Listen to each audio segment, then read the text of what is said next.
आहे लगे.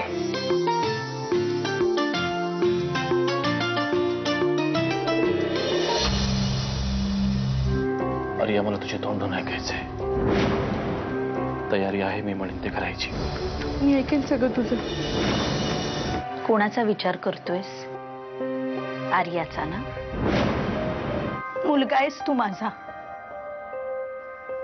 केवढासा होतास रे जेव्हा मला पहिल्यांदा भेटलास? 10-12 वर्षाचा असशील नाही?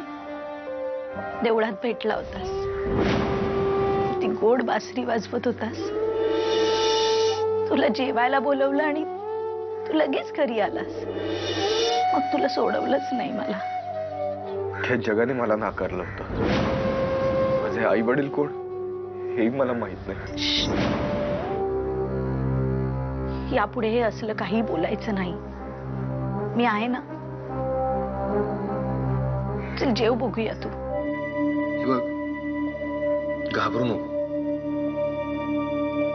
जोपर्यंत तुझ्या मनात येत नाही, तुला वाटत नाही, तोपर्यंत मी तुझ्या अंगाला हात देखील लावणार नाही. खरंच.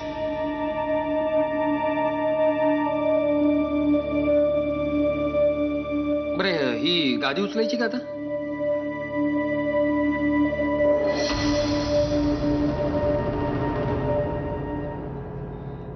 आलोच.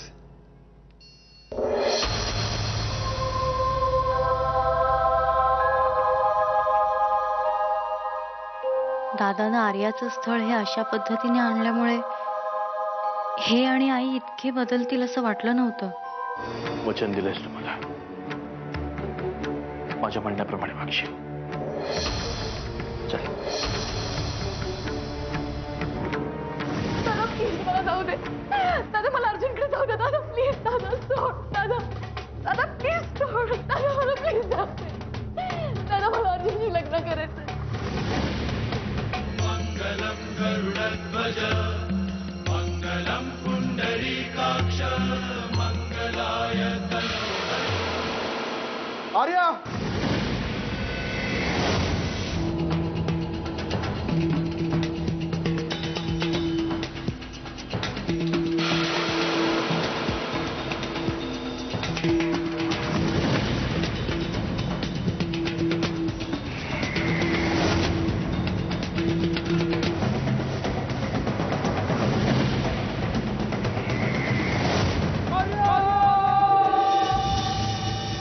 तिची मावशी होती फक्त घरी. ती म्हणाली आर्या ते सगळे महत्वाचे निर्णय तिचा भाऊ घेतो. तो घरी नव्हता आणि मला नाही वाटत तिचा दादा या लग्नाला हो म्हणेल. तिच्या दादाच्या ना तू पळून घेऊन जा ना तिला. हेच नकोय मला. हा विचार करणंच सोडून द्यायचंय. मी प्रेम करतो तिच्यावर. मला तिला बदनाम नाही करायचं.